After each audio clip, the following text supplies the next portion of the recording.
Hey guys, Noel here, and it is Wednesday night. It is Thanksgiving Eve, and since we are headed into Thanksgiving break and I have a little bit of free time on my hands, that'd be fun to do a live stream for our beloved Noel ComiX YouTube channel. I want to keep the volume down a little bit because wife and baby are winding down, sleeping upstairs, but nevertheless, we got AEW on, the best wrestling on television, in my opinion, at least in the United States. And we also have one of the greatest video games as far as pro wrestling is concerned, WCW versus NWO, the World Tour. And I actually found something pretty cool. The gateway monitor was not working properly last time, but I did some tinkering with it, and by running the SCART to HDMI box through the component video to VGA box, I was able to basically get this to work on get my SCART consoles to work on the gateway monitor. So I'll do a video on that at some point. So, we have this big money Matt Hardy right here.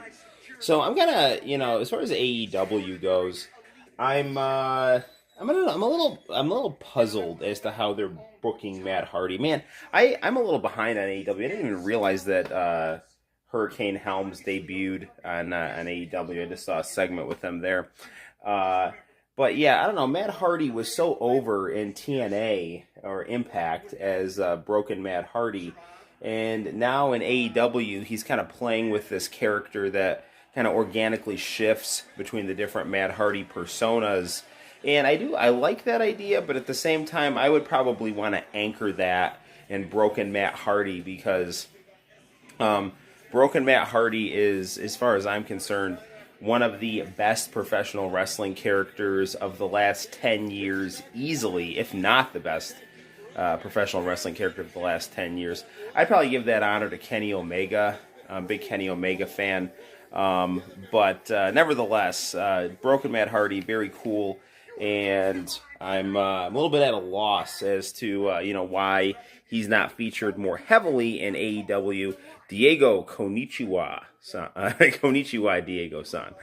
So we've got some wrestling going on. We've started the stream a little bit earlier than normal, and we're actually a little bit earlier in the week because we are headed into Thanksgiving break, and that means I have a little more flexibility with my schedule, or should I say schedule. Yeah, I thought it'd be fun. We'll do a little bit of streaming tonight. We've got wrestling on, AEW wrestling, and because of that, I have one of my all-time favorite wrestling games playing here, and that is WCW versus NWO World Tour. Now, let me show you, I don't know if I explained it properly, so how we're going to be using the gateway monitor for this gaming segment right here, and I want to tell you how I can get my my consoles onto a VGA monitor. So what I do is, this right here is a HDMI to VGA converter right here.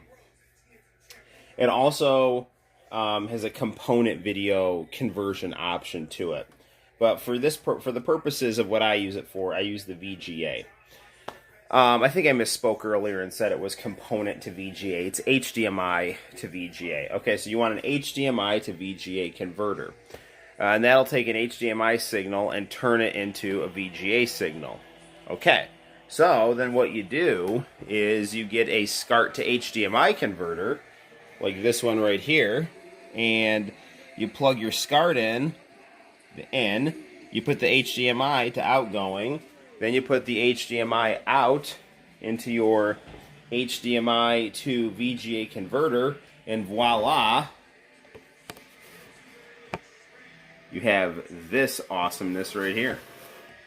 So why don't we play a little bit of this, since we've got it all queued up and whatnot. So nice. I was watching the old classic WCW from the late 90s on YouTube. Yeah, man, I'm super super enthusiastic about WCW and NWO, and I often just watch old WCW clips on YouTube. I watch a lot of stuff having to do with the Dungeon of Doom or the NWO or different theme songs. Like I'm a big fan of Rick Rude's WCW theme song, where it just talks about how it's simply ravishing. Ow! No, no, no, no.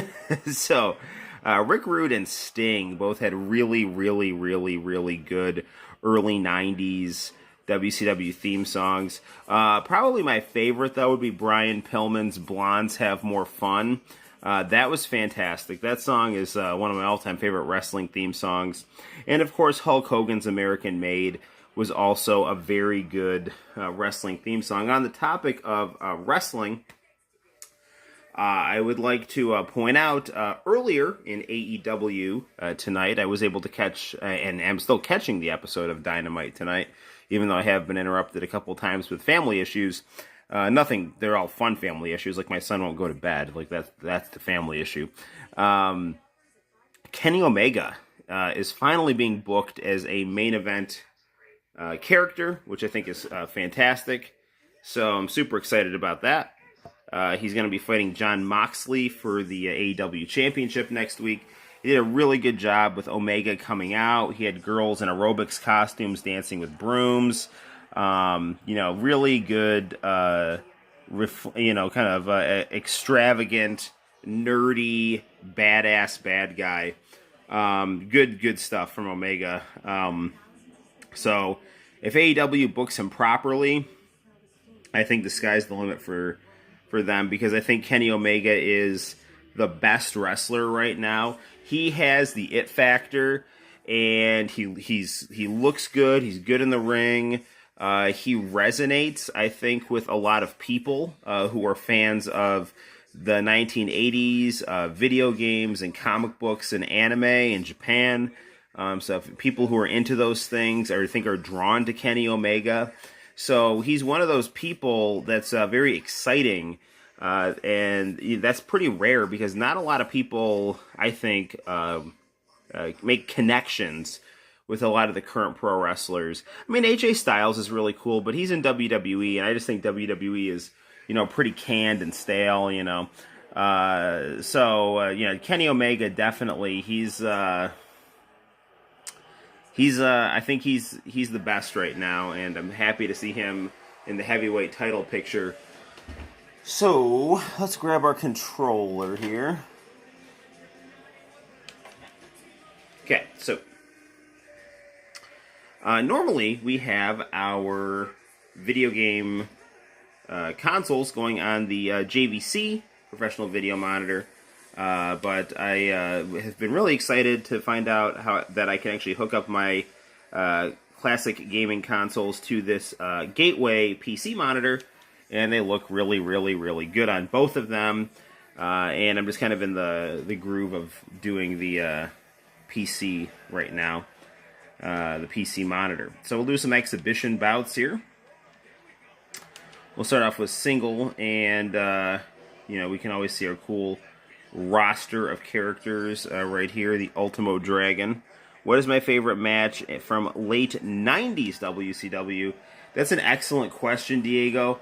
I would probably say my favorite match from late 90s WCW would be probably, that's really good. Off the top of my head, I would say Halloween Havoc 1996, Hulk Hogan versus Randy Savage, when Hogan wore the toupee.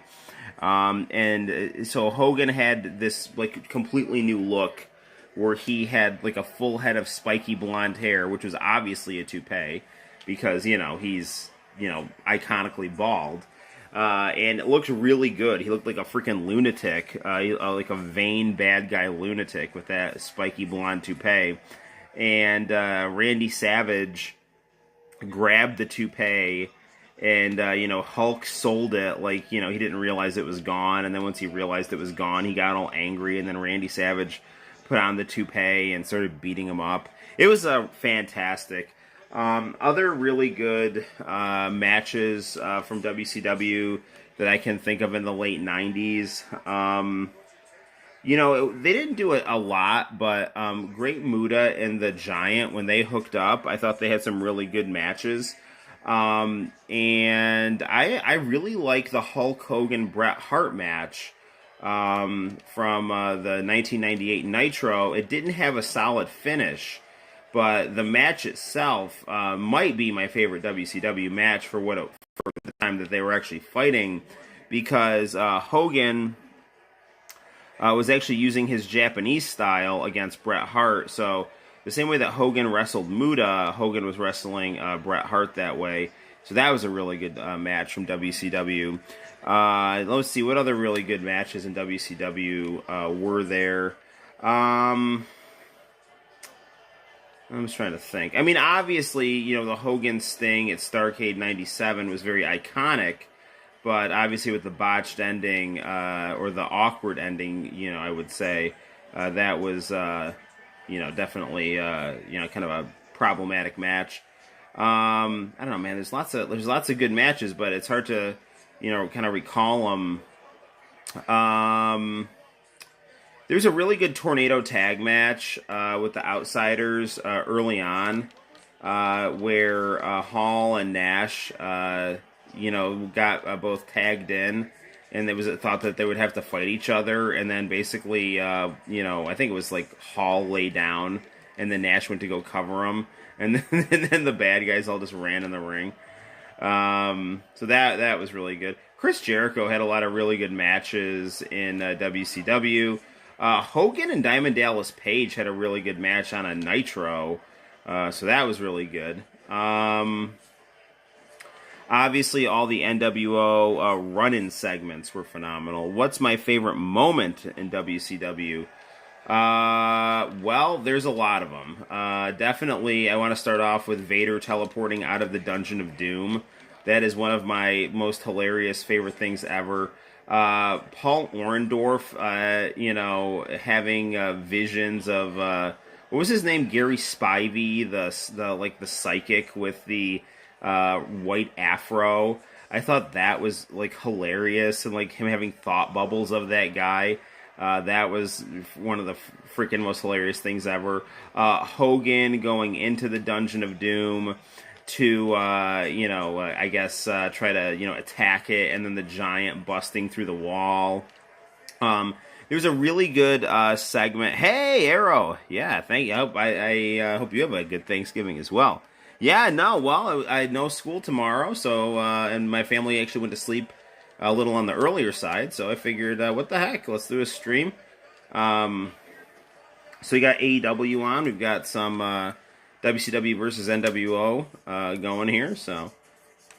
So Diego's just asking me what are my favorite moments, from matches and moments from WCW, and I just listed, I listed a few matches that I really, really enjoy, and now I'm just kind of, the moments I think are even more exciting than the matches. I mean, I'll say another match I really liked, obviously, was Bash at the Beach 96 main event, and that would, I think, dovetail into the greatest moment in the history of professional wrestling, which was Hulk Hogan's heel turn, because it really was the signal for the shift in tone for professional wrestling from more kind of, cartoon comic book fantasy, which is good. I'm not deriding that style at all. I think that style's really good. To the more gritty, apocalyptic style of wrestling. And it's also, I think, noteworthy because it really showed that Hogan, who is the greatest professional wrestler of all time, the Michael Jordan of pro wrestling, he showed that he could not only be the ultimate good guy, but the ultimate bad guy. So, yeah, I am going to watch that virtual Thanksgiving Day parade. I have no idea how the hell that's even going to work. But welcome, Nick. And yeah, I have no idea how that's going to work, man. I don't know. But, yeah, so more really good WCW moments. When the Giant joined the NWO as the fourth wrestler and the fifth member, I thought that was really good.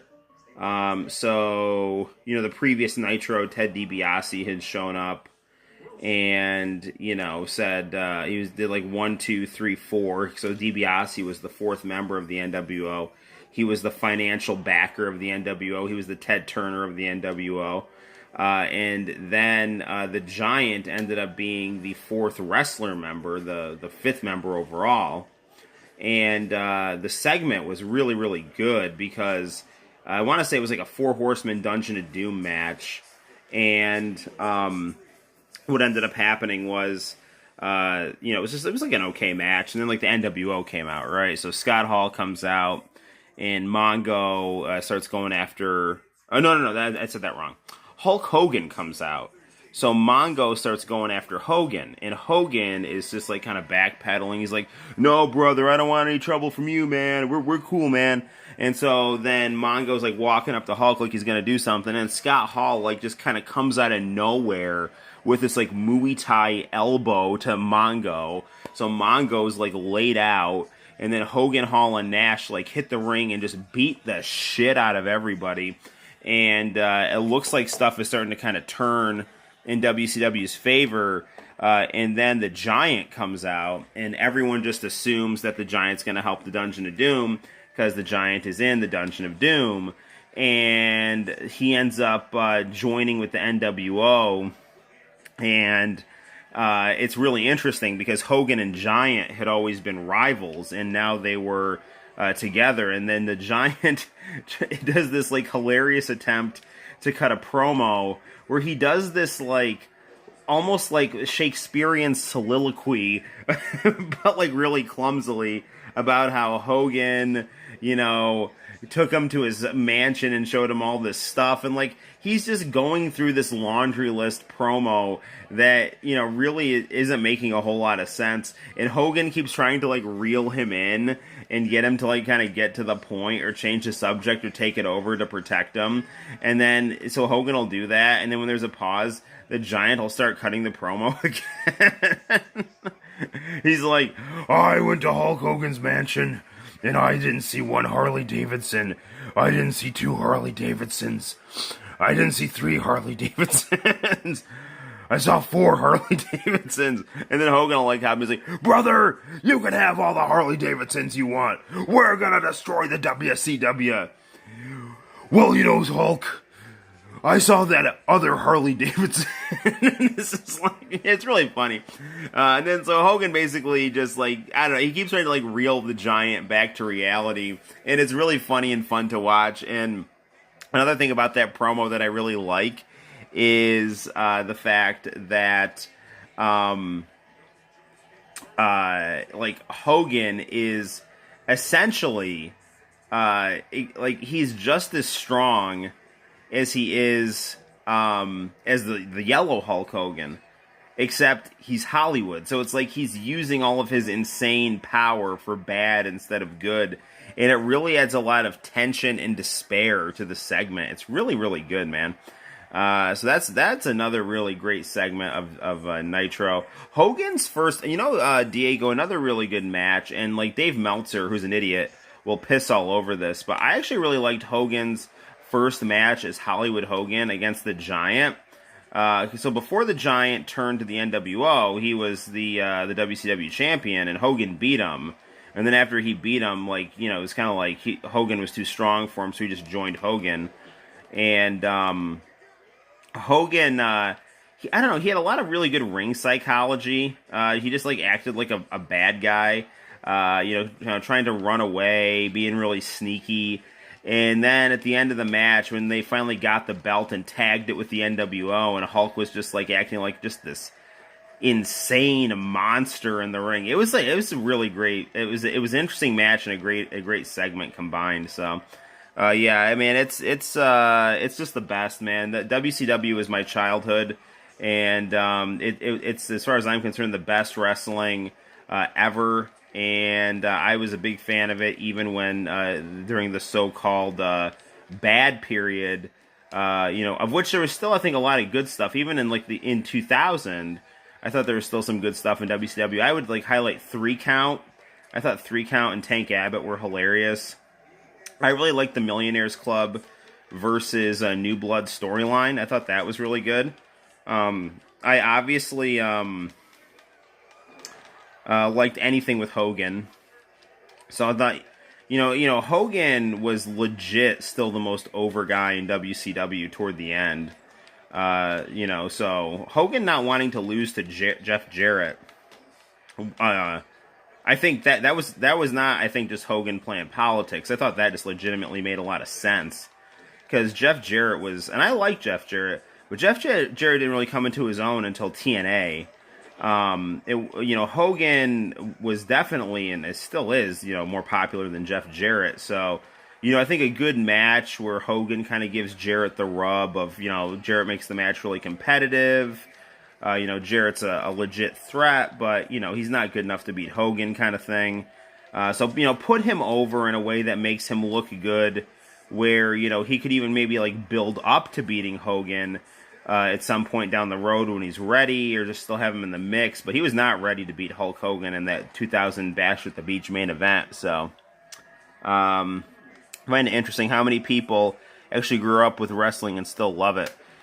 Yeah, I mean, I'll pause it. I'm a big AEW guy because AEW is the successor to WCW. AEW and TNA really were the successor companies to WCW. More so AEW than TNA. I mean, TNA, it did at one point have the kind of the magic roster of all the people that made WCW special. Just various things. It's hard to kind of strike lightning in a bottle twice. A lot of the wrestlers were older. This guy right here, the Blade. The Blade right there. He's got a cool look. He's got that kind of Hogan look. Butcher, the Blade, and the Bunny, they're a good crew. Although I don't really understand why the Bunny kind of goes in and out. She was Allie in TNA. I don't know why she kind of goes back and forth between being a heel and a good guy with no explanation. So that is a little weird. That's kind of bad booking. I never. But I mean, I don't know. Maybe they did something and I just missed it. But I know for a while, there's this team, the Butcher, the Blade, and the Bunny, and it's a pretty good team. So they've got this kind of Hollywood Hogan MMA style looking guy with the blonde, bald, bleached hair and the black beard. And then they have this very kind of old school, gruff looking wrestler, the Butcher, right there. And then they have Allie from TNA, who's this kind of psychotic, evil Playboy bunny. And, she plays a really good heel. But then all of a sudden she was partnered with Brandy Rhodes as a baby face, which made no sense. And now apparently she's back with these guys, so I don't know. I don't know what's going on. But she's better off being a heel. And Eddie Kingston, he was another guy that was good in TNA. Although I will tell you, even though he can cut a really good promo, and I think he's got a good look. I mean, he's not in the best shape, but he's a legit tough guy. So it works for him. But it's Jake the Snake's guy. Yeah, there's Jake the Snake right there. Lance Archer. Yeah. So yeah, AEW is much more spontaneous than WWE. It feels a lot less canned. I think the talent's better. Plus Jake the Snake Roberts, he's a legit legend, awesome dude. Jake's got such a weird haircut. He's got that kind of screwed up mullet cut. So, it's he tried to give himself a mullet with a Flowbee. But he's Jake the Snake, and he can legit pull that off. So, what was I saying about Eddie Edwards? Not Eddie Edwards. What the hell is that guy's name? Eddie Kingston. So he had this really ridiculous segment with Conan in TNA where they were not Kenny Kingston, Sammy Kingston. I don't even know this guy's. It's so my brain is so fried from my day at work. No, it's Kenny. No, hang on. It's Kenny Kingston is in Ring of Honor. How am I forgetting this guy's name? It's Eddie Kingston, I think. It's Eddie Kingston, yeah. Kenny Kingston, I think, is in a Ring of Honor. Anyway, this guy right here, okay? He had this ridiculous segment with Conan of the Wolfpack in TNA, where they were trying to have this like gang warfare, but obviously it's pro wrestling, right? So they're not actually going to kill each other. So they're like in this parking lot hitting each other with like traffic cones and stuff, and it's really stupid. And then it's like Conan kind of gets Eddie Kingston down, and it's like he's going to shoot him. But he's like, yeah, you go ahead and do it. You do it. And then, like, Conan hits him in the head with a traffic cone, and the camera goes black. So, like, it's like, wow, this is serious. So, yeah, that was a weird TNA segment right there. But I love AEW, and I like TNA a lot, too. I have not watched TNA since... I haven't watched TNA since they... went off of Pop TV, and that's basically just because I don't have a way to watch TNA. Like, I don't have whatever weird networks TNA is in right now, and the sad thing about TNA is that, hey, Sinister, man, we just actually finished doing a little bit of commentary on AEW, and we are playing some WCW versus NWO World Tour. Anyway, yeah, TNA, man, like everyone, when Hogan and Bischoff were there and they were like raking in 1 million plus viewers a week, like TNA's ratings were doing like what Raw's ratings are doing now. And Raw's ratings are not good by Raw standards, but like the Raw ratings, like the 1 million plus, you know, for TNA was like really good. And then like I just remember like all the Smarks and Meltzer and all these just like, you know, assholes online. I shouldn't swear. All these jerks online, you know, like, and nothing TNA could ever do was good enough for them. Like, they would never allow TNA to get any momentum. And so they're all like, oh, fire Hogan and Bischoff and push the young guys and blah, blah, blah. It's like, all right, so Hogan and Bischoff left. They started pushing the young guys, and now they can't sell at a cafeteria in Canada. You know, like, I'm serious. Like, you know, you go and, like, I remember, like, seeing clips of TNA before COVID, and it was like they had maybe... like 20 people in like the Canadian elementary school municipal cafeteria. It's like Madison Rain's like in the ring just talking to a pole basically because no one's there. And it's just sad kind of what TNA has become. I've heard it's gotten better. I know they've, you know, apparently like people who watch it now really like it. I just don't have I watch old TNA on Pluto TV, but... Okay, I hit the like forever ago and was watching you in WCW NWO, but couldn't hear you because I was on the phone. Oh, yeah, well, that's good. All right, well, let's get back to some more WCW versus NWO.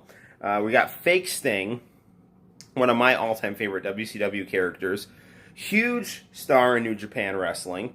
And then he's going up against the real Sting, who is one of my all-time favorite wrestlers.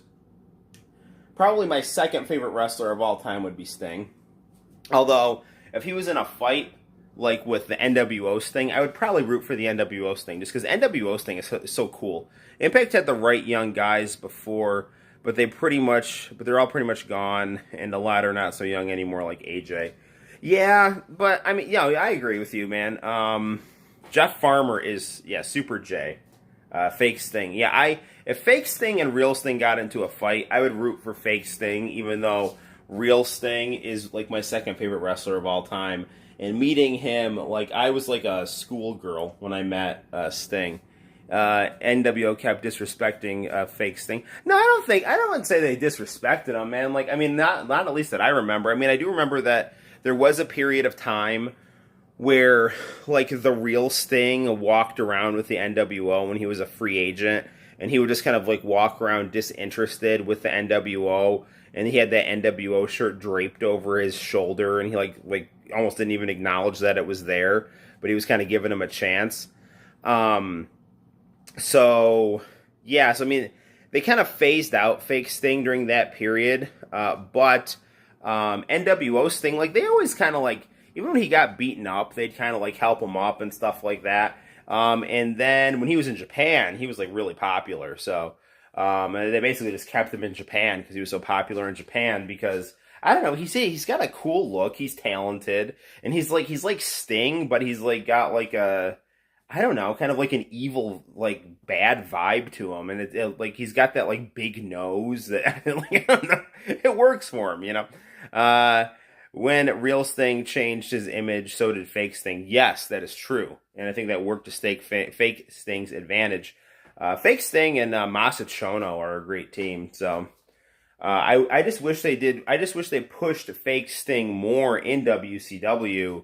But it makes sense that they had him in New Japan. But they really should have, I think, done more. Like they should have like had him, Chono, and Muda in a team at some point, and made them more significant in the the cruiserweight division and the kind of the upper mid card. Maybe even have them like beat a main eventer once in a while. I mean, because they're all like legit main eventer. I mean, I don't know about Jeff Farmer as like on a Chono. He's not like, I don't think quite at a Chono level, but those guys are really good. Actually, Chono and Farmer actually did they did a match or two in late WCW as Super J with Team 2000. So.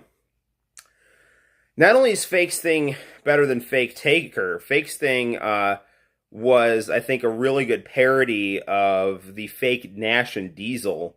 I'm sorry, the fake Razor and Diesel. Because like the NWO is supposed to be like the WWF, and since the WWF couldn't get Hall or Nash, they made their own Hall and Nash. And so since the NWO couldn't get Sting, they made their own Sting. I thought that was a great jab at WWF and a really great storytelling device. There's never been any wrestling ever as good as WCW or NWO, in my opinion. They should have had Fake Razor from NWO Japan. Yes, that is true. Wait, are you talking about like the Fake Razor? Because I know there's like a weird Razor Ramon in Japan. He's got kind of like a gay gimmick, I think. He's kind of like a bondage dude. Like, if it's what I'm thinking of. But then there's also the fake Razor Ramon that was in WWF in like 1996. And then obviously Kane was the fake Diesel. So, because he was Isaac Yankem. Rick Bogner. Rick Bogner, is that the fake Razor that died? Like the one that looked like Scott Hall. Fake Razor was in NWO Japan right after leaving Memphis. Are you serious? What? I didn't know that. That's crazy. So NWO Japan had the fake Sting and the fake Razor Ramon. That is very interesting to me. Did he use the gimmick? Did he like use the fake Razor gimmick, even though he just used a different name? Because they should have totally WCW. He used the fake Razor Ramon gimmick in New Japan. That is insane. They should have totally used him in WCW. That would have been fascinating, man. Oh man, all these things, like WCW was the best wrestling ever, but there's just all these little things that, because so much of the great stuff happened he teamed with Scott Hall? What the hell, man? I gotta look that up. Is it on YouTube? Because, dude, you have got to send that to me. If that match is on YouTube. Hey, Noel, do American and Japanese, not the fake Razor gimmick. I think he was Big Titan. Interesting. That is super crazy. Super crazy. Also a wrestler. So, hey Noel, do American and Japanese wrestling have the same style of wrestling, or how different is the wrestling? I haven't seen it on YouTube. That sucks. Japanese wrestling, in my opinion, tends to be a little bit more drawn out and more technical. And American pro wrestling is more about kind of playing to the crowd. And it tends to be a little less technical. Matches tend to be a little shorter. But it's just, they're both really good. They're just different styles of wrestling. And I wouldn't say one is better than the other. It just depends on, what you're into. New Japan has become more Americanized as of late. I haven't seen any New Japan since I lost AXS TV. Because I remember I used to have AXS TV and I used to watch, it was like New Japan Saturday morning shows where they just kind of took compilations of New Japan matches. Also, WCW is more indie like now. WWE, I mean, I haven't seen any WWE. I don't know, man. Like, I'll try to give it another chance, but every time I turn on WWE, I just get kind of, I don't know, like bored or sigh or whatever, you know? But I mean, I was super enthusiastic about Kenny Omega and the Kenny Omega John Moxley segment tonight. I thought it was great.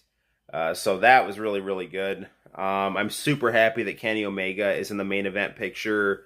I think they got to put the heavyweight belt on him and just let him run with it. And quite frankly, I think that I mean, it might be risky for AEW to do this now, but I mean, I think that the AEW product is so much better than the WWE product that if they went to Monday night, I think they could actually give them some trouble. WWE would have to start trying again, which could potentially hurt AEW because obviously AEW has a not as established an audience. But, I mean, even if they waited another year or so, or really kind of built up a lot of steam, I do think that AEW could actually move to Monday night and start causing some problems for WWE, because WWE just isn't very good. I mean, and, like, what are they going to do? Just, like, keep trotting Randy Orton out there, or, you know, I don't know. Like, a lot of the big-name guys, like, I mean, what are they going to do? Like, start putting Brock Lesnar back out there? Like, I don't know. I don't see the appeal of Brock Lesnar. I never really have. I know he's a legit UFC guy, but as a pro wrestler, I don't think he's very good. And I think Paul Heyman is annoying, and he can only carry you so far. I've heard he's been doing a lot of good things with Roman Reigns, though, which is good, because Roman Reigns should be not booked as a babyface that talks. He should be booked as a silent, evil, stoic badass. Like Wardlow or Big Daddy Cool Diesel or Psycho Sid, you know, like that kind of character is good for Roman Reigns. The whole like sassy Samoan babyface of the company thing was horrendous in my opinion. Old WWF, WCW, NWA were originally night and day. Yeah, that's true. That's true. All right, let's play some more wrestling games here. I have no idea if we're just going to stick with wrestling tonight, but I was just really excited about getting N64 to work on this monitor. The other cool thing about this monitor is that we can actually kind of change the resolution of the picture. So we have this going from SCART to HDMI. And then HDMI to VGA. So yeah, we can just kind of play with the monitor picture here. Yeah, that's too far over to the side. Yeah, that's not good.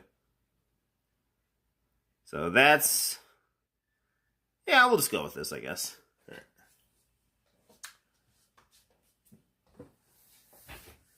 Okay.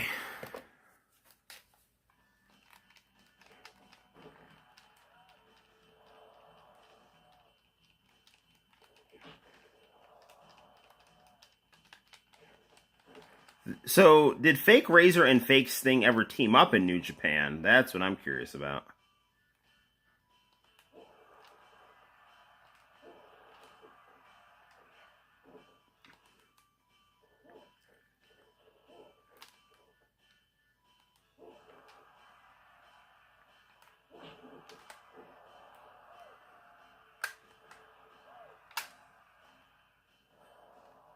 You know, even if they didn't do the fake Sting versus a real Sting, I remember they did like a squash match with real Sting and fake Sting, but I think it was like on a Nitro.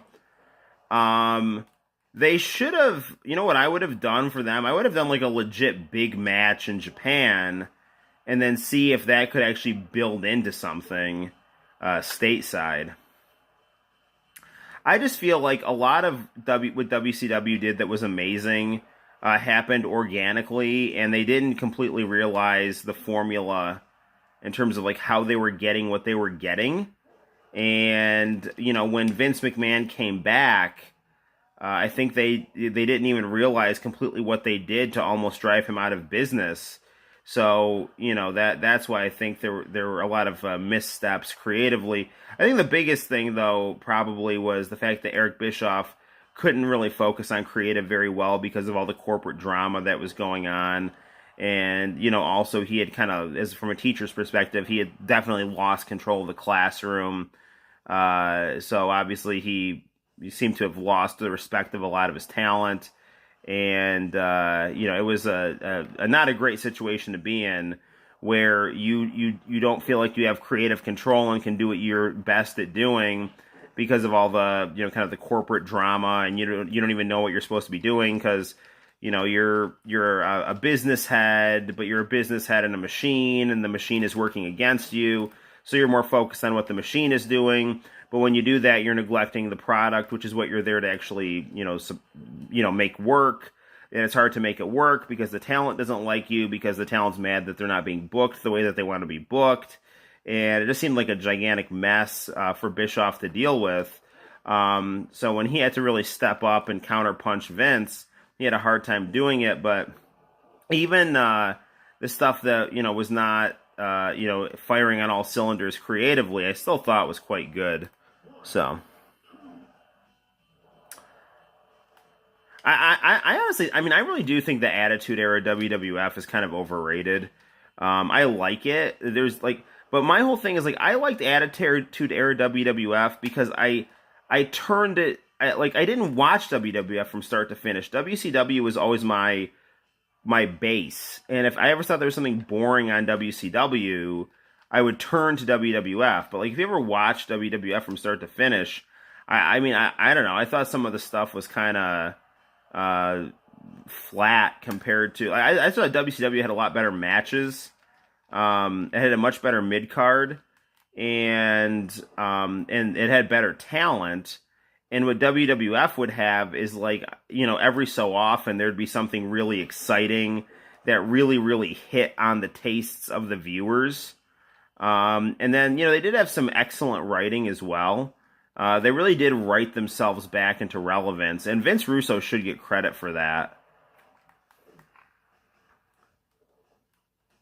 Because basically, WCW got all their talent, and so all that was left for them to do was basically Vince McMahon to come off his perch, try to beef up the roster by putting himself in it, and then let Russo try to write themselves into some interesting scenarios by basically copying the NWO, WCW, and then ECW, and having Vince McMahon promote it as only he can promote it, and it ended up working out for him. I love how WCW wasn't just the chaotic backstage, but hang on a second. Okay.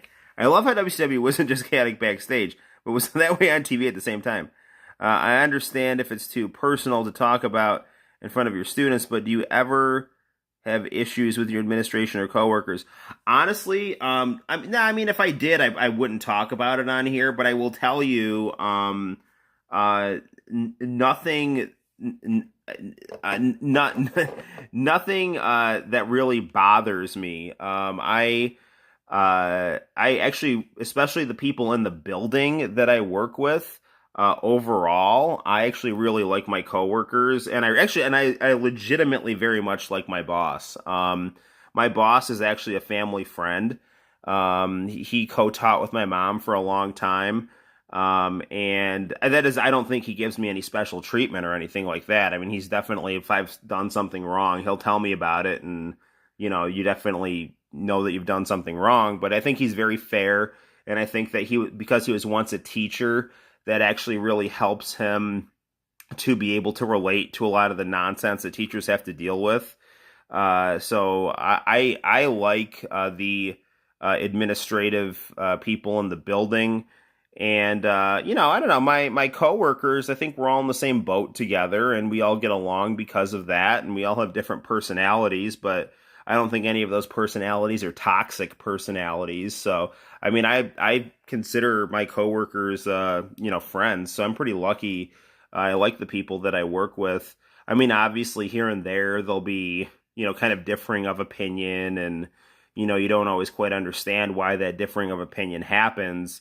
But more often than not, it's a positive work environment, as far as the adult interactions. And this year, because of, COVID creating a student choice for the classrooms, students can choose to be home, they can choose to be in school, there's smaller classroom sizes, the stuff that I think is more organized technologically.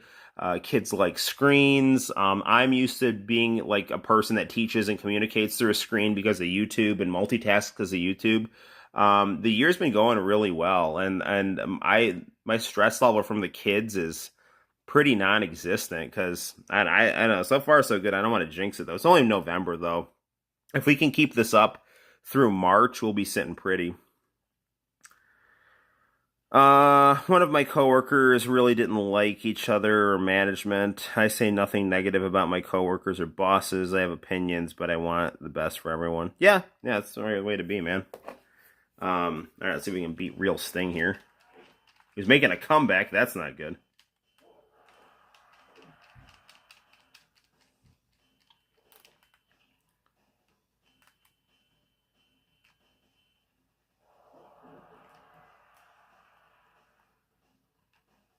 See if we can get him in the death lock here. One thing that really did not work in WCW was trying to have Sting be a heel. He's just too likable. It's sad because every wrestler, I think, wants to be able to say that they can perform to the utmost, but it's Sting is not a good heel. He's been an adequate heel in TNA at times, but he's just too likable. You can't help but like Sting. I mean, I used to boo Sting when he was fighting Hulk Hogan because Hulk Hogan is my hero, but yeah, I don't know. Sting as a heel is a hard thing because he's just too likable of a guy. That's why he worked so well as the babyface, against the NWO. Because he was Hulk Hogan's sidekick that kind of, it was Hogan's comeuppance, because he had kind of basked as Hulk Hogan's understudy, and now he knew how to beat Hogan. And it was, I don't know, there was just so much good subtext to the NWO story.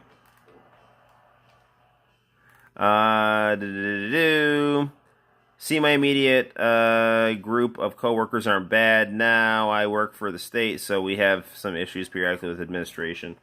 The big problem with working for the state is just state bureaucracy. I mean, it's just the nature of bureaucracy, right? It's a downward chain of command, and we're people in Albany, send orders down, and whether or not they actually know what's happening on the ground is highly debatable, And not even just people in Albany, like a lot of the so-called academic education gurus, they come up with these formulas that they build their careers on, and I don't know, every classroom in every part of the country is just different, like there isn't a silver bullet for education. I mean, you just basically have to get to know your kids and have variety in your lessons. That's pretty much what you have to do, and then just hope that the situation in the community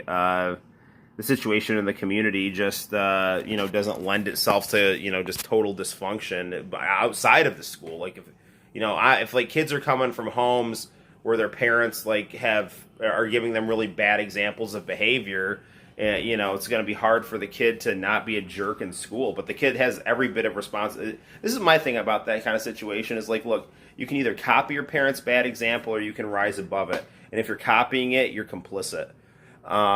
Exactly, COVID and these zones are nightmares to navigate because of group homes all over. I love Sting as the heel. Yes, Main Event Mafia heel Sting was good. But even in Main Event Mafia, Sting wasn't a real heel. He was the leader of the heels, but in his mind, he was completely correct in what he was doing. So that's why that worked. Like, he was never like a bad guy in the Main Event Mafia. He just logically took the step to lead the Main Event Mafia because he thought the Main Event Mafia was right. He wasn't doing it to be selfish, you know what I'm saying? So, even as that worked because he had babyface logic in a heel role, which is actually my favorite kind of heel. You know. Cool. All right. Well, this has been fun playing Versus the World, but we'll play something else here. So what should we do? So, yeah, we usually play like a fighting game or something like that. I am really interested in using this monitor though, so we could do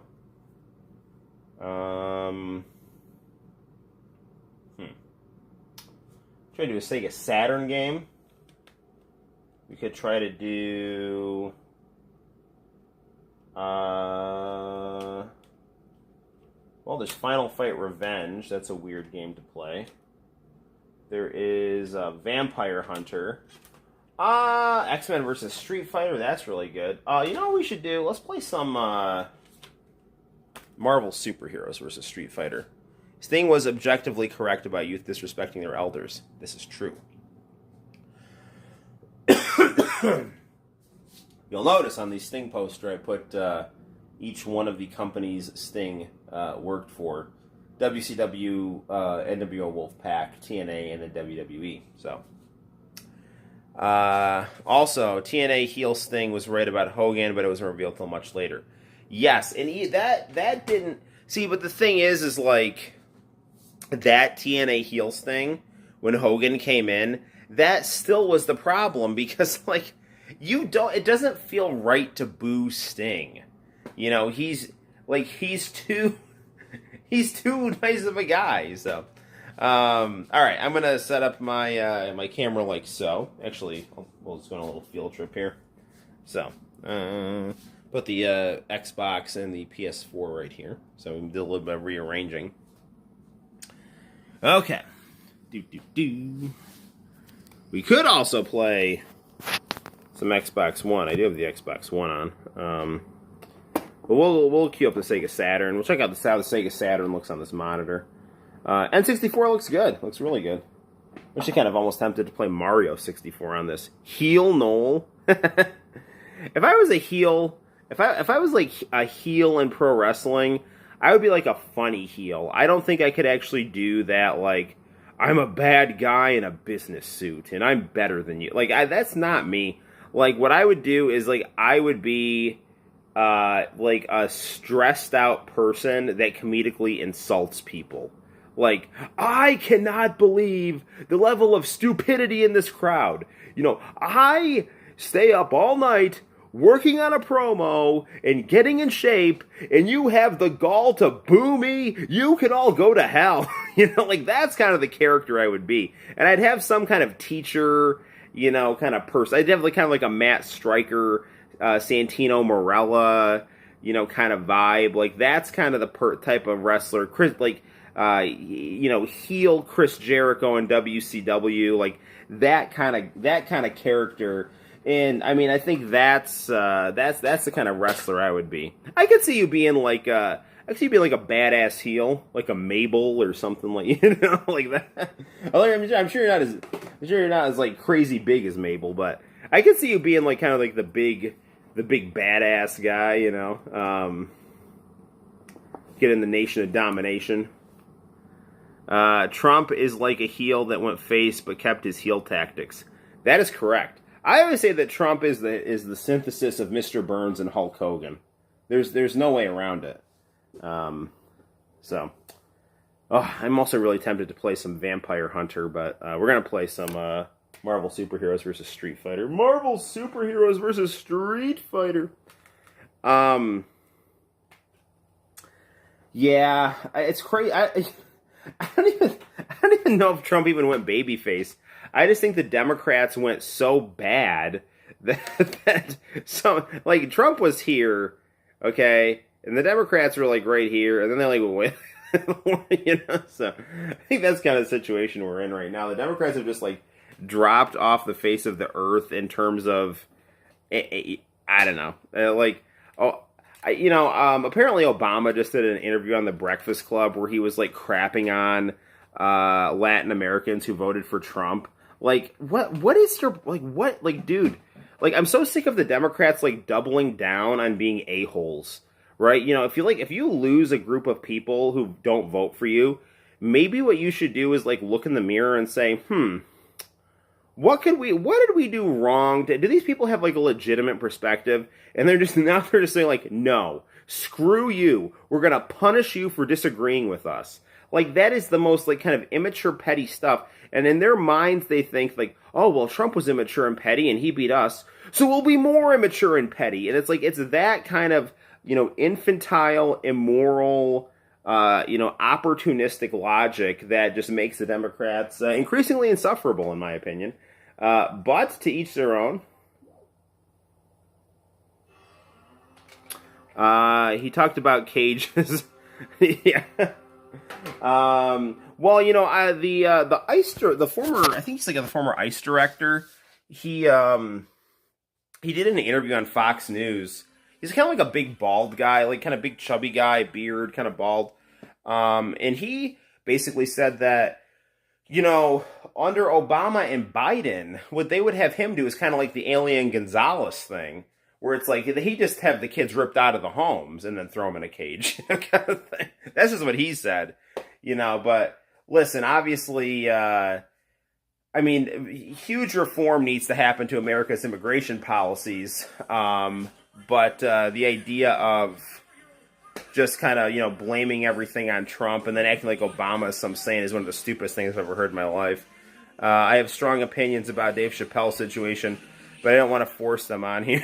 You can say whatever you want, man. We're all friends here. So, I heard that he's kind of pissed off because something about he's not getting royalties from Comedy Central and Viacom or something because of streaming.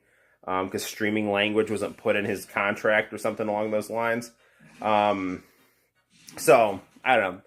But I like, I haven't really seen a whole lot of Dave Chappelle post Chappelle's show. So, you know, I don't, like, I've heard his, agreed immigration needs major overhauling. Yeah, no, dude, we just need, like, listen, if people want to come here and, is punishing his fans for his lack of business acumen. I don't know the story. So if you want to share it, that's cool. All I know is, like, I thought Chappelle's show was funny. I didn't see any of his post-Chappelle show stand-up very much. Maybe like a little joke here or there. But Chappelle's an interesting dude. I think he's someone who realized that he was losing control of his life and then just decided to say, screw this whole entertainment persona thing. I'm just going to kind of go and do my own thing. Turned down tens of millions of dollars at the height of his career. I think he did that because he felt like he was becoming a commodity and not a person, you know? And he was. Like, you know, they were going to turn him into, this is Comedy Central's black guy. You know, and Amy Schumer was, like, more than happy to be, like, the shrill feminist version of Dave Chappelle, so I don't know. But yeah, dude, I mean, I would have loved to have there be more. He compared cable networks to being a literal slave. Well, that's incredibly stupid because, you know, you know, they might own his persona, but Dave Chappelle's a millionaire and he's not going to have his kids sold away from him, so he can, you know, grow the F up for that. He also said F whoever doesn't agree with him in so many words. Yeah, that's just immature bullshit. So. Okay, but, you know, I still separate the crappy attitude from the quality talent. I do like Dave Chappelle in terms of his warped sense of humor and comedic timing, and his personality is he's very likable. But it sounds like he's definitely got his share of drama. So, you know. Let's play Marvel Superheroes vs. Street Fighter.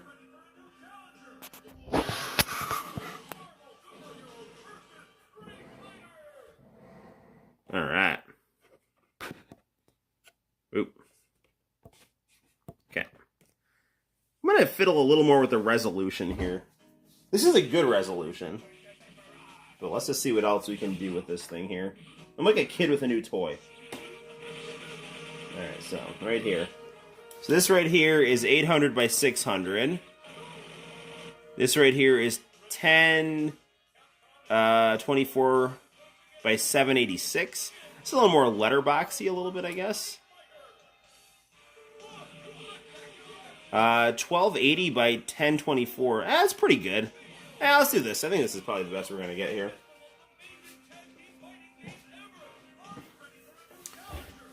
All right.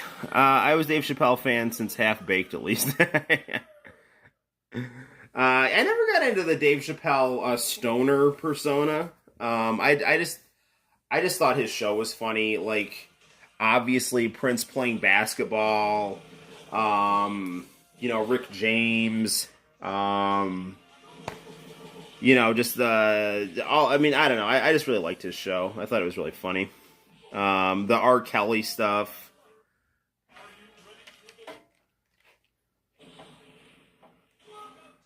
Welcome to the adventure.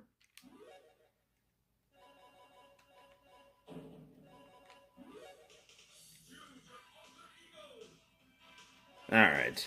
We're going to be... Akuma. Shumagorath.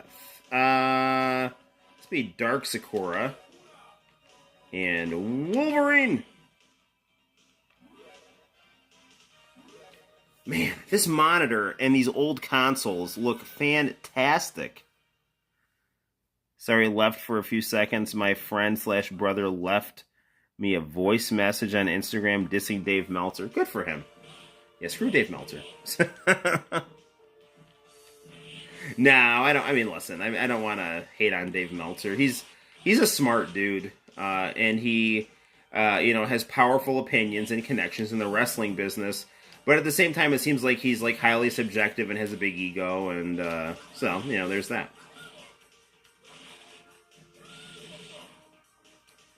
And the one thing what I really don't like about Dave Meltzer, he like tries to will his opinion as reality.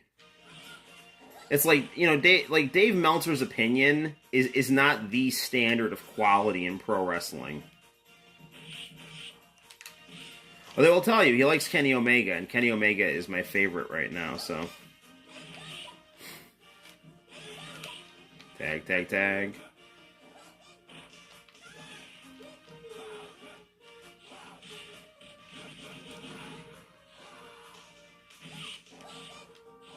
Got Blanca and Beast chillaxing in the background. Man, I'm not doing well. What is going on here?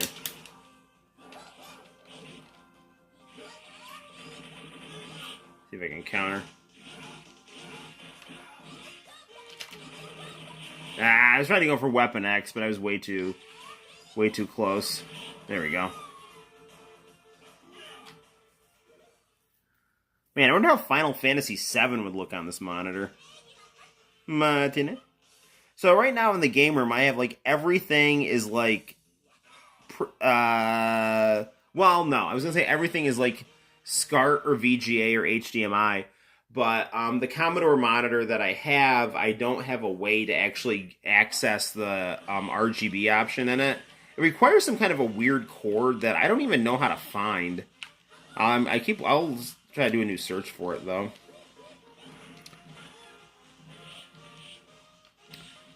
Because, like, the monitor has an RGB setting, but, like, there's no actual... It's got some weird kind of DIN connector for it. It's not like a typical SCART.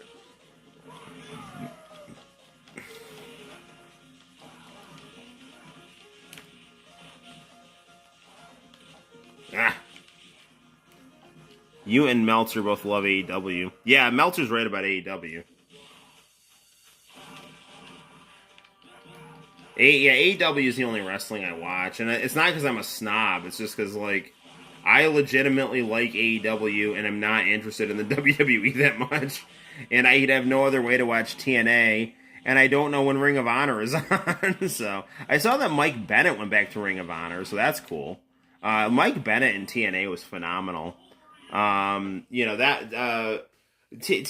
last hurrah, as far as I'm concerned, was when they were on Pop TV, and Billy Corgan was, kind of the creative force controlling the company. Like I thought that was fantastic. Like you had Broken Matt Hardy, doing the most exciting stuff in pro wrestling, I think, since the Dungeon of Doom. And then you had guys like, Mike Bennett, Maria Kanellis. You had Zack Ryder's girlfriend. What's her name? She's just debuted on SmackDown. So she was there. She was like that Psycho Bride character. That was really good. So yeah, TNA was still appointment viewing for me at that point. You had Drew Galloway. It was really good. So yeah, Jeff Hardy was Willow. That was really cool. But yeah, I don't know. I don't know. All those guys went away, and then they were left with pretty much, not great stuff. Uh-oh. Tag, tag, tag. Get out, get out, get out.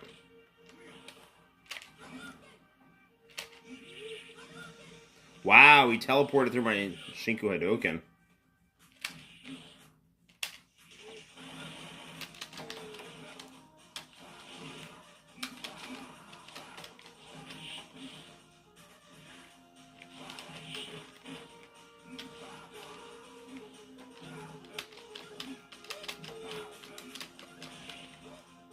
See, what's so much better about this than the Infinite is those rapid fire tags add a lot of intensity to the fights.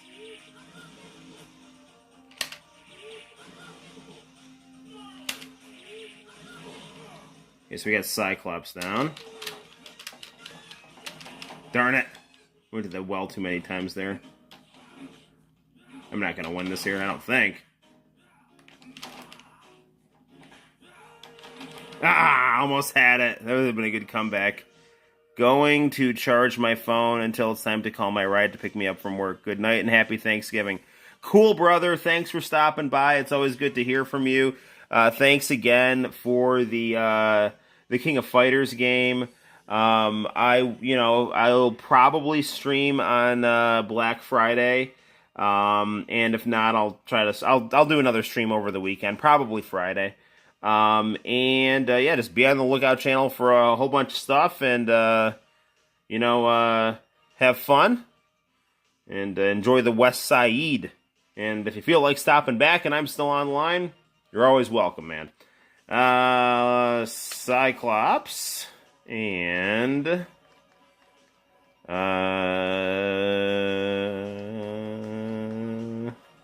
which one was U.S. Agent? Yeah, this be Norimaru.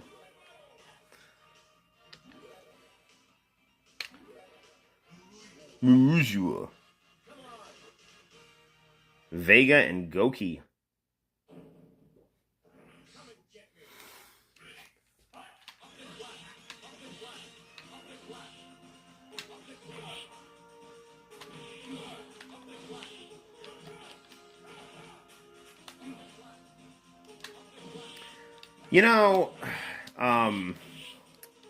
These games did such a fantastic job of capturing the look of the comic books and the personalities of the cartoon. Behold!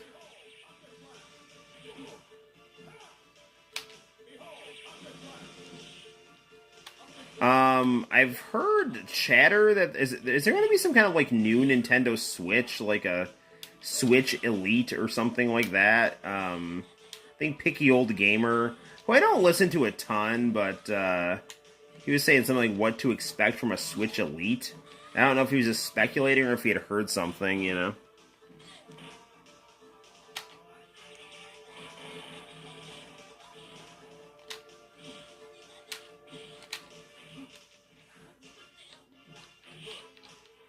Although, I don't know, I might just ask for a PC Engine for Christmas.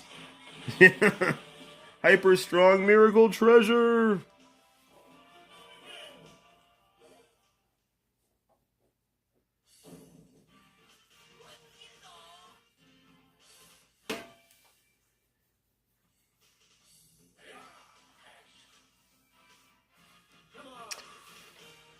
Oh, man. I really enjoy the music on this game. I want to check out, I don't know, some Nintendo Switch or Xbox One after this game. Whoa.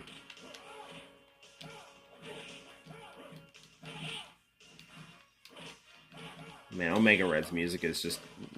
The Omega Red's music is awesome on this game, but it's even better on X-Men Children of the Atom. You know, I actually ordered a new Sega Mega Drive game from Etsy, so that might be an interesting one to take a look at as well. I increasingly try to buy like the rare Sega Mega Drive games translated into English on Etsy.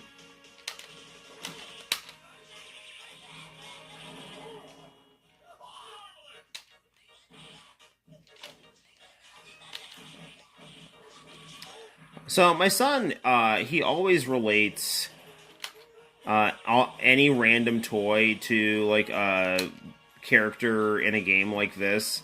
So he's got this toy octopus that he calls Shumagorath. It's good stuff.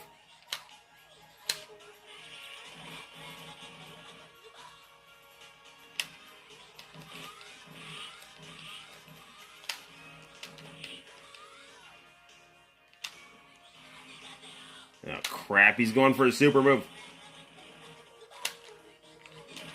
I can't let him touch me.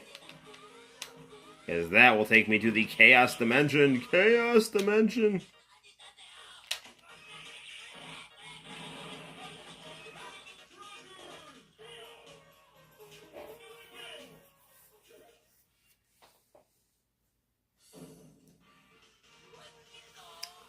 Alright. Good stuff, Norimaru.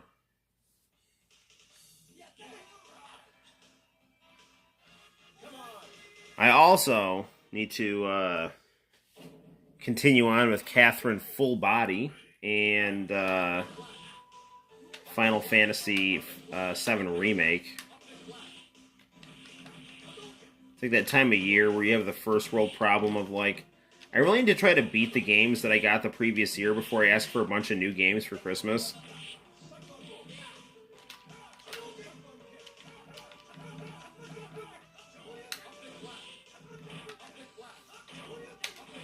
Behold.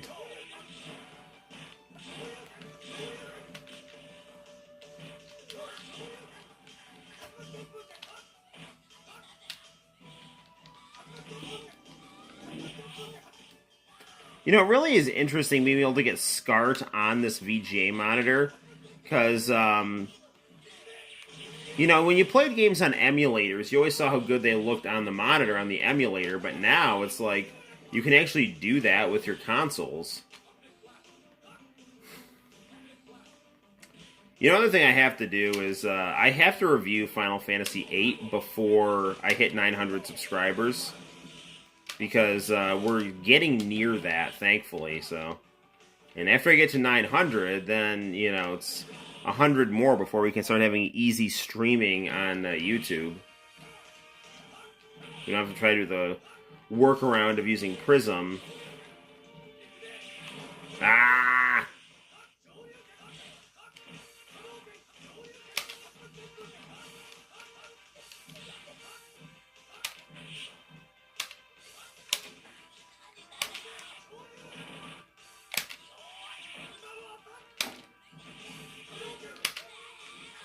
Man, I'm trying to get my second super move in. There it is.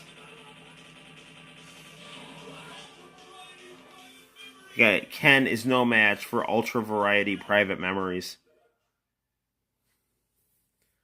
Or that 1998 selfie right there. You know, you could do selfies with disposable cameras. Let's rock. I liked Smart Hulk. I thought he was cool. And these costumes are the freaking best, man. I'm not that huge a fan of the redesign of costumes that Marvel has done. I mean, the thing now that's making all the rounds for Marvel is those really, really, really ugly pictures of Miss Marvel or Captain Marvel, you know, where she's got that, like, big nose and awkward pencil hashing, and Clownfish TV just did a whole, you know, video bitching about that. And it's actually pretty interesting, because they show like Jim Lee's rejection letters and stuff like that. It's like, look, really good artists were rejected, and this is being published right now. I'm not opposed to like publishing stuff from a variety of artists, though. I think people are just mad at like the tone that Marvel Comics has taken in terms of its kind of shrill political narrative.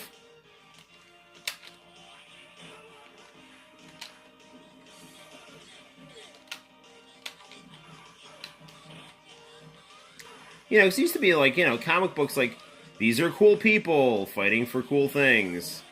Now it's more like, I don't know, here's my woke agenda, swoon over it, or else.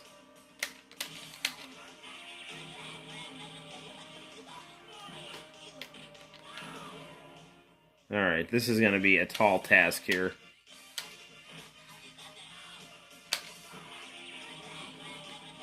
But so far so good.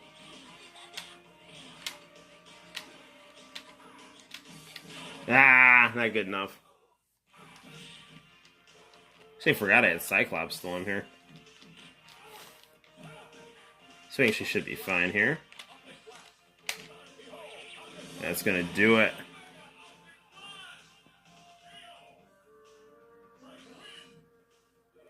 Norimaru and Cyclops.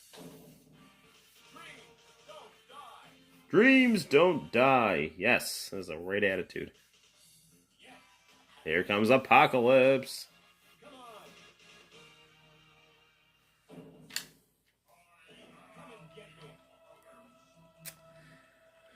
You know, it's hard to judge what's the better monitor, this or the JVC.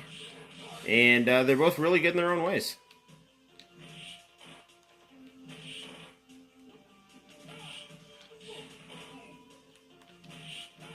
As a boy, I always dreamed of what it would be like to have really good computer monitors to play your video games on. And now I know.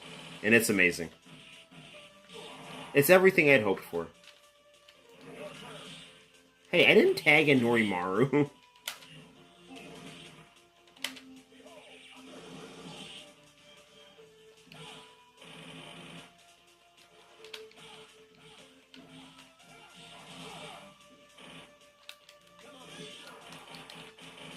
That's going to be the end of Cyclops.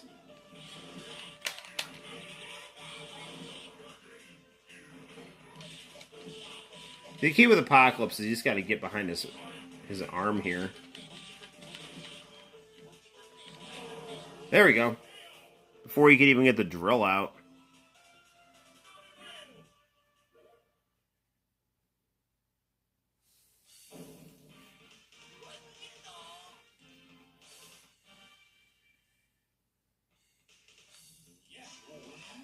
Mech Goki!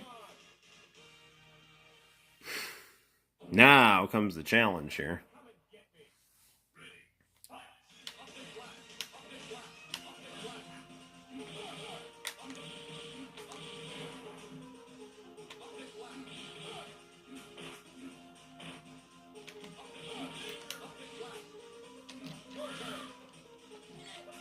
So I think what I want to try to do here is I want to try to get my super moves as high as possible. And then try to strategically use them, because Mech Goki is very difficult.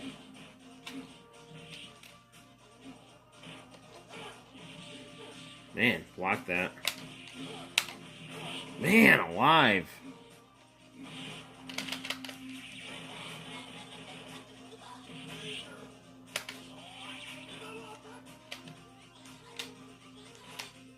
These guys don't match for my geometry supplies here.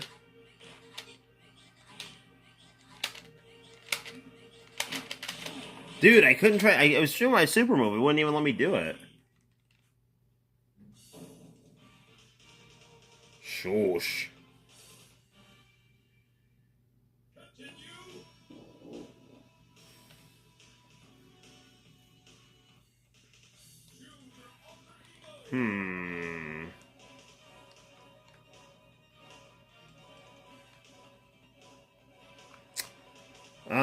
I think Cyclops is a pretty good character to use here. And what happens when we hit start on Akuma? It's still Goki.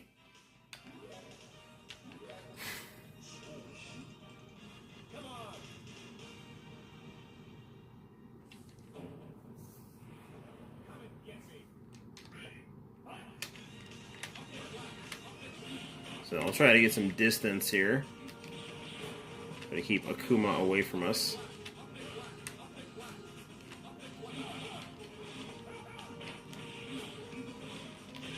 Ah! Tag, tag, tag.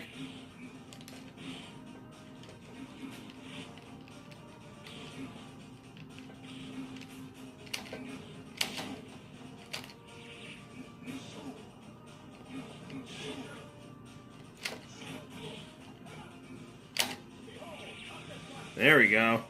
Tag, tag.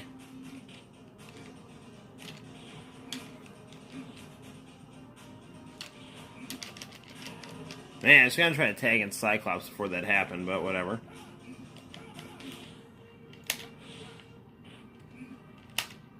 That should do it. Nah, what the freak, man? Ah, dude.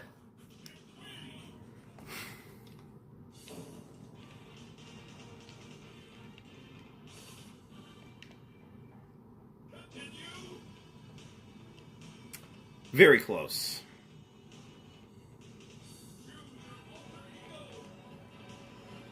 Who should we pick? I think Cyclops really is a good go-to here. So then maybe Ken?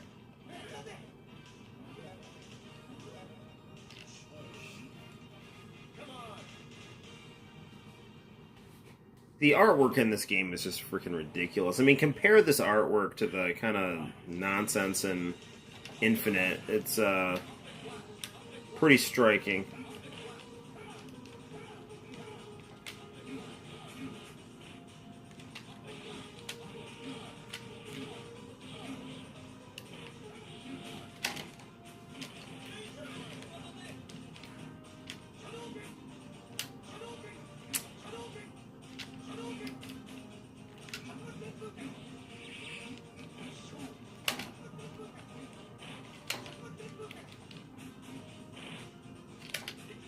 Ah, he's out of my range, as they would say in JoJo.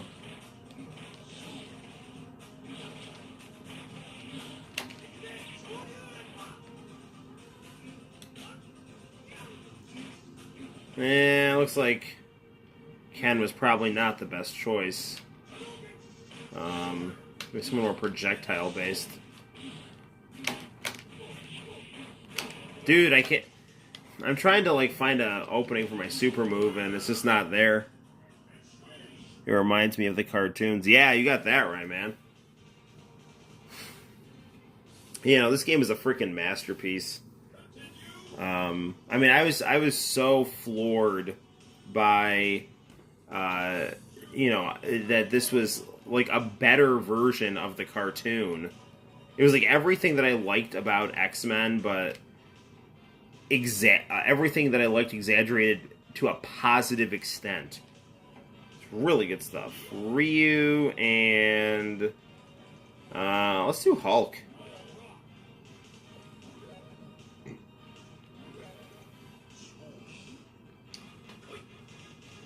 That color scheme for Hulk, it kind of reminds me of the comic book What If the Hulk Killed Wolverine? That is some of the weirdest artwork I'd ever seen in a comic book.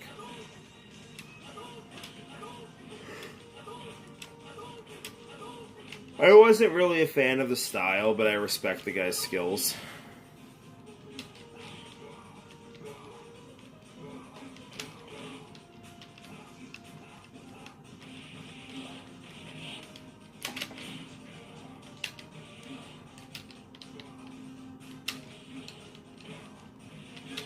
Tag, tag.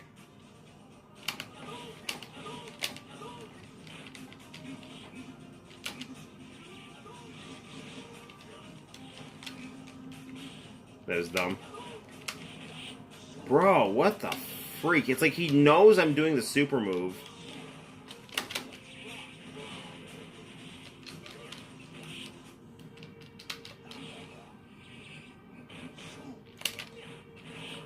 Dude, alright. So, that was an input read error right there, because I put into tag.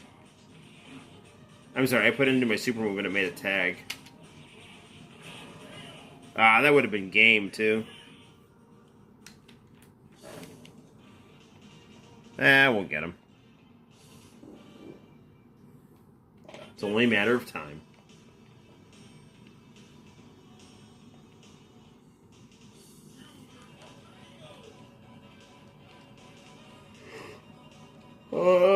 I don't know. Stick with that team of Ryu and Hulk. That was a pretty good team.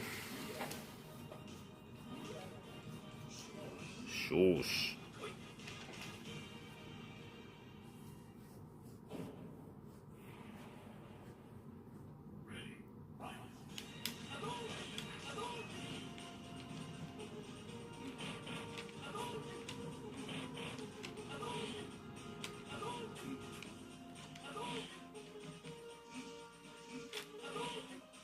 Try to keep my distance and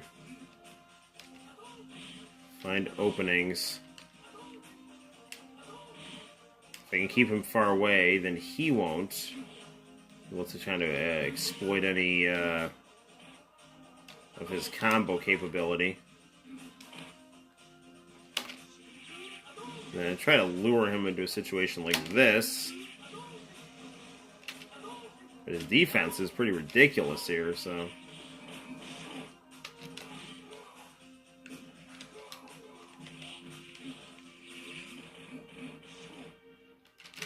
There we go. Let's rock.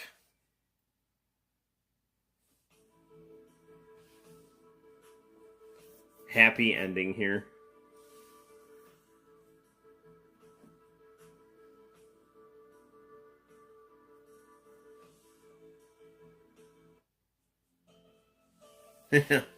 So Hulk and Blanca have become friends. That's a good ending.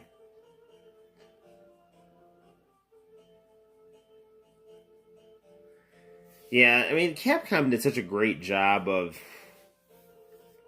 having camaraderie between the universes.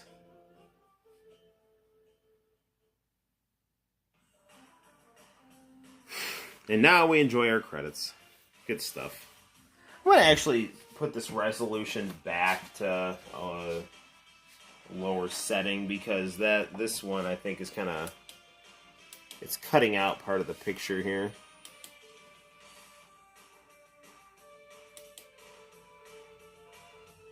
Yeah, it's probably going to be our best bet, this 800. Maybe like 2 up here.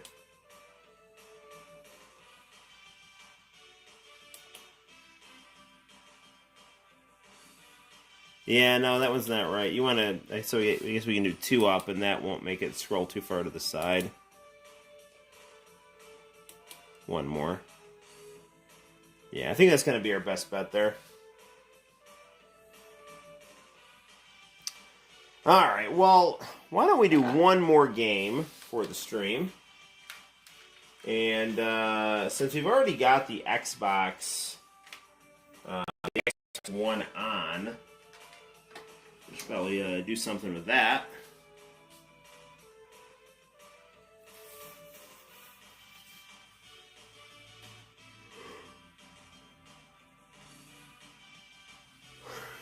Oh, you know what we should do instead of playing Xbox? We should probably play some Mario 3. Because I said in the last stream we would play some Mario 3.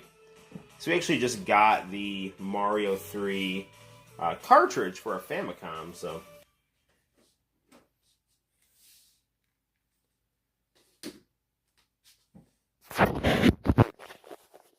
Alright, 1 more game. Time is up. We've been streaming for an hour and a half. Alright, this is good. This streaming early, it's nice, right? I can sleep to bed at a reasonable hour.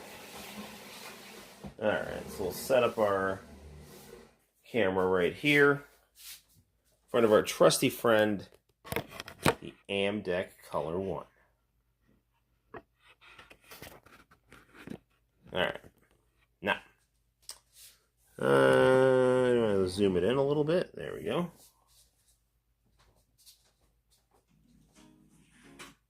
Thank you for all your hard work, Sega Saturn. Okay. TV goes on. Famicom goes on. And, so we got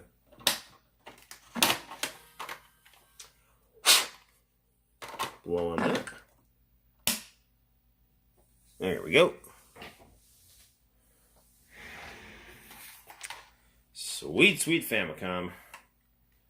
The, I think, most aesthetically pleasing system design ever.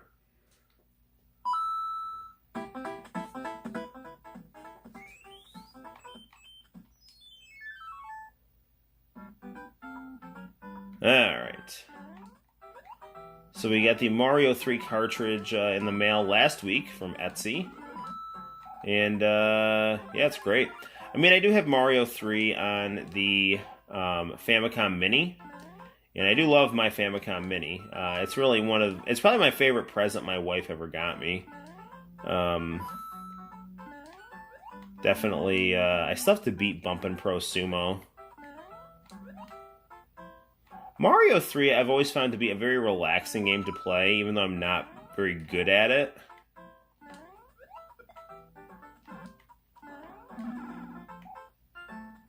Alright, Tanuki Mario.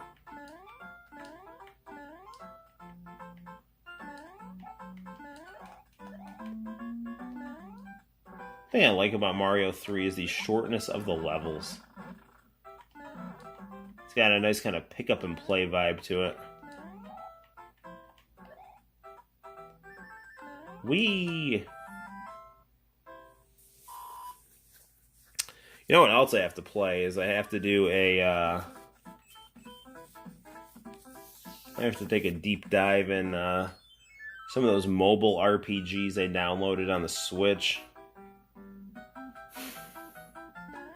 When I first got a smartphone, I just loaded it up full of Japanese RPGs, just stuff from Kemco, anything I just found on the Android store from Japan that was like a cool old school looking RPG. A lot of those are on the Switch, so I've been downloading those on the Switch, and I need to really check it out.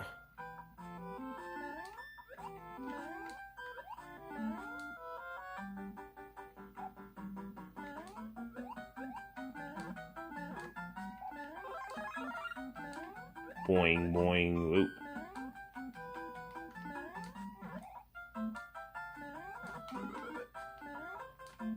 Ooh, someone's invincible. Do, do, do, do, do, do, do.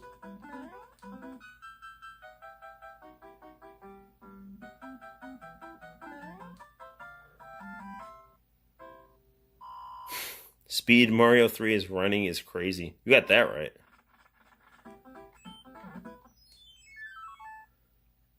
I was not as big a fan of the Mario 3 cartoon as I was of the Super Mario Brothers Super Show, which was freaking amazing. Now the key is to do this. There we go.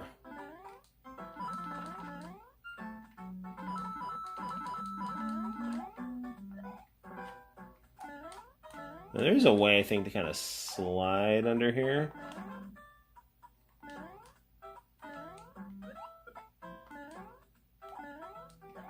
Do that again here. Ooh. Ah, I screwed that up.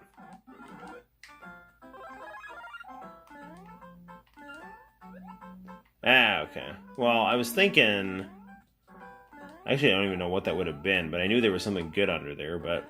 Well, we lost our foxtail, so... No, we didn't. There's our Tanuki power.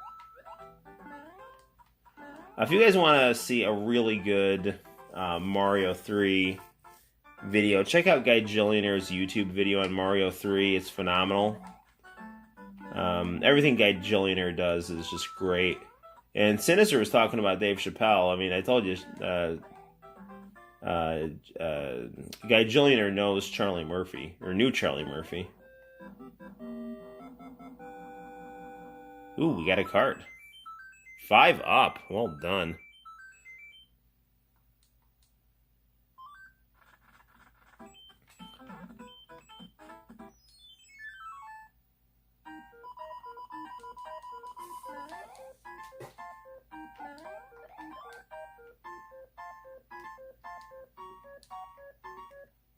Alright. Got another big guy. Oh, yeah, this level's a little tricky.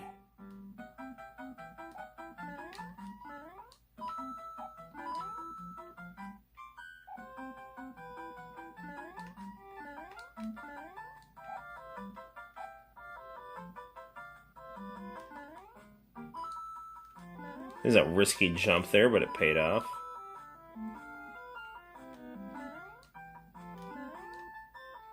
The thing about Tanuki Mario is he's yeah, kind of a slower jump. So you can kind of hang in the air a little bit more. That way you don't overshoot things quite as much. Ah, darn it! Of course, as I say that, I fall there.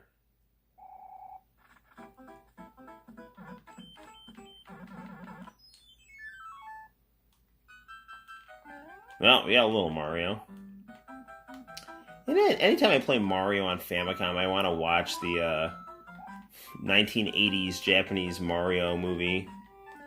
You know, the one where Princess Peach marries a dog man. It takes a very dark twist. Actually, speaking of that, watching one of Justin Wang's videos about some serial killer magician 1970s B movie. Yeah, it's good stuff. But he did also one on the Italian colorized Godzilla movie that was really, really good as well. Yeah, Wang is he's just like a relaxing YouTuber to watch. I just like YouTubers who like things and are well versed in the things that they like and can just share those things coherently. You know, it's not coherent. That jump into the abyss.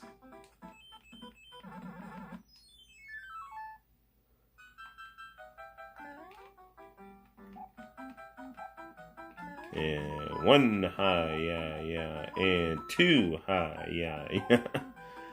For Thanksgiving today at school, we celebrated the eating holiday with The Simpsons, where Homer gained 61 pounds to get on disability.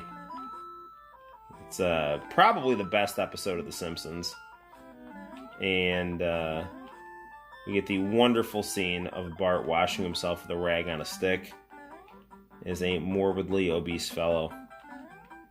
Or a lardo on workman's comp, as he puts it.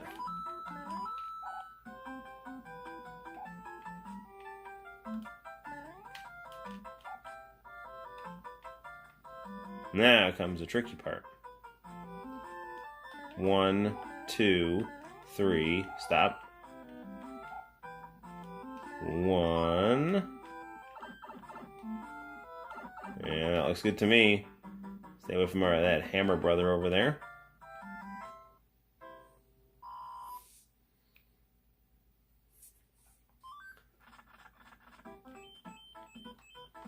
Yeah, this is always good. Play little slots here. That looks good. I think I screwed that up. No, I didn't.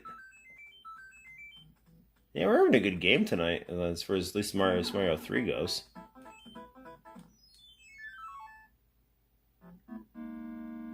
But here comes the first boss.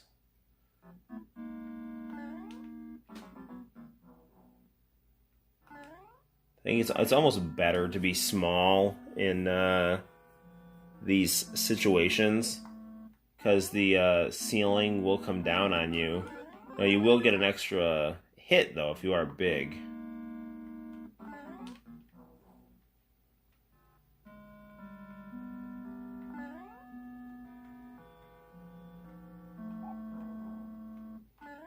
Steady, steady, steady. Yeah, let's not try to screw with that guy more than we need to. Doing a duck down here.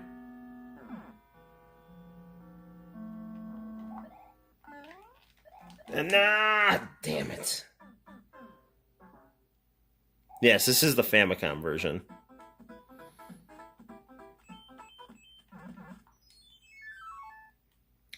I'll show you the cover. The cartridge is really beautiful. It's yellow, and it's just got, just a really cool picture of Mario and all the crew, and just a lot of very vibrant colors.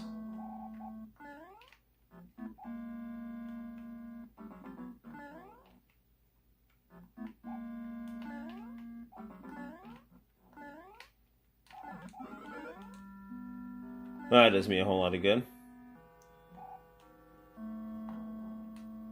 Well, the good news is now I don't have to duck.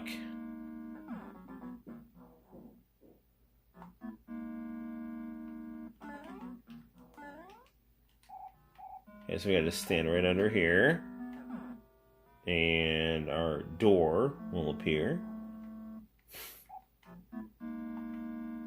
And now we gotta fight Bowser's Koopalings here. One more should do it.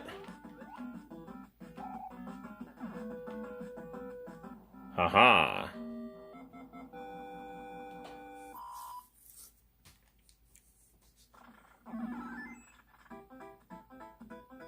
So this Hammer Brother here.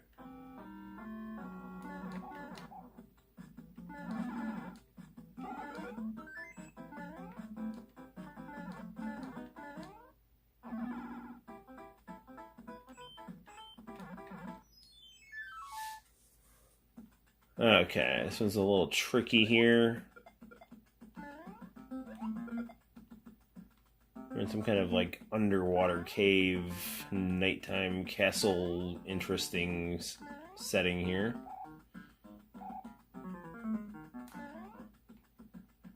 This is like the wall on American Ninja Warrior. Beat that wall. Beat that wall.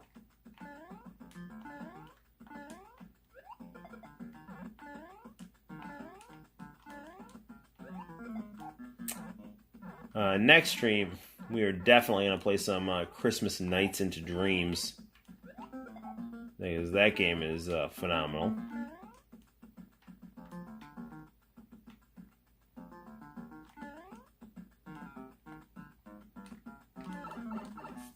Oh, that looks good. Well, all is well right there. The greatest game on earth. It's what's up there, man. Yeah, Mario 3 is great.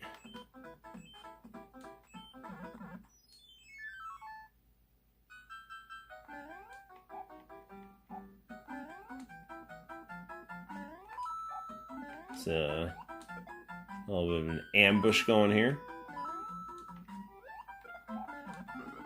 Which way is it gonna fall? Nah, I hate it when it does that.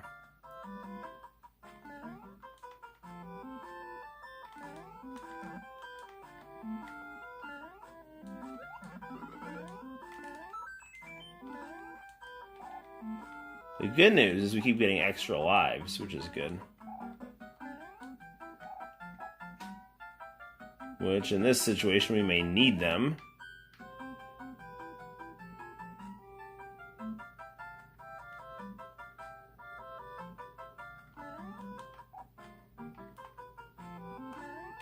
Whoa.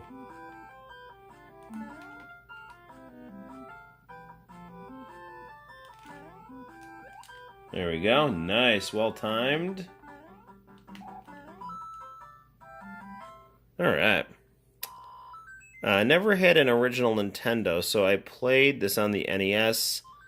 The good old Mario All-Stars. I have the Mario All-Stars Japanese version and the American version. So Toad is very concerned here.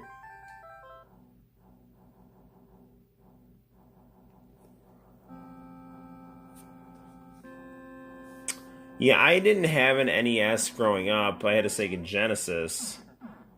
And I didn't get an NES until like the year like 2000s. I got it at a flea market and it didn't really work that well. I actually had my friend open it up and kind of try to fix it up. And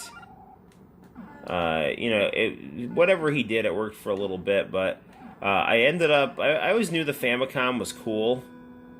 I used to watch a lot of 80s Japanese commercials for things like, Dragon Quest, Final Fantasy III. And, whoa. Another boss time here. There we go. Did that do it?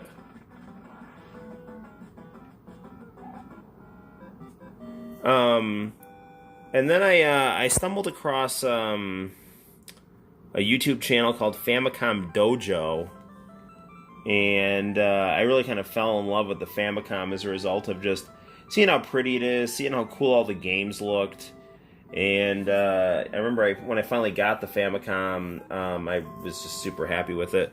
I had my wife get me the Famicom Mini, and that was really the first Famicom I owned, and really the best functioning original NES I ever had. And then I actually got a Famicom cart with the cartridge slot that works in it. It's supposed to just being loaded up with games, and it's really good. So. Well, that's going to take us to World 2, but I think it might be a good time to wrap up the stream. I've been streaming for about an hour and 50 minutes, and I think we're at a pretty good point. Who knows if I'm going to have to get up at night with my son too, so it's pretty early. So you'll probably wrap up the stream while I'm still lucid-ish.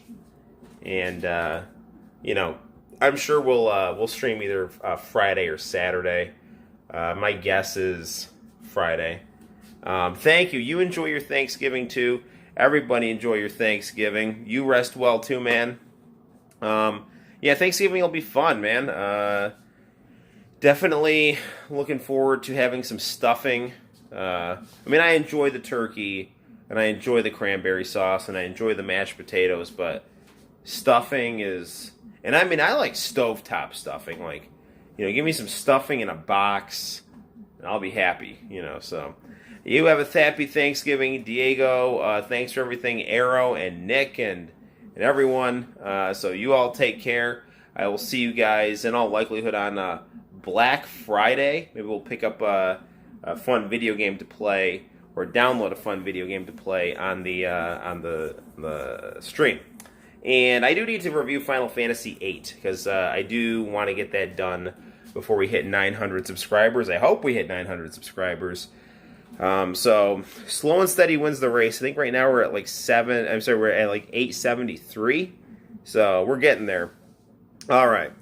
Well, everyone enjoy their Thanksgiving. Enjoy watching the crazy parade tomorrow.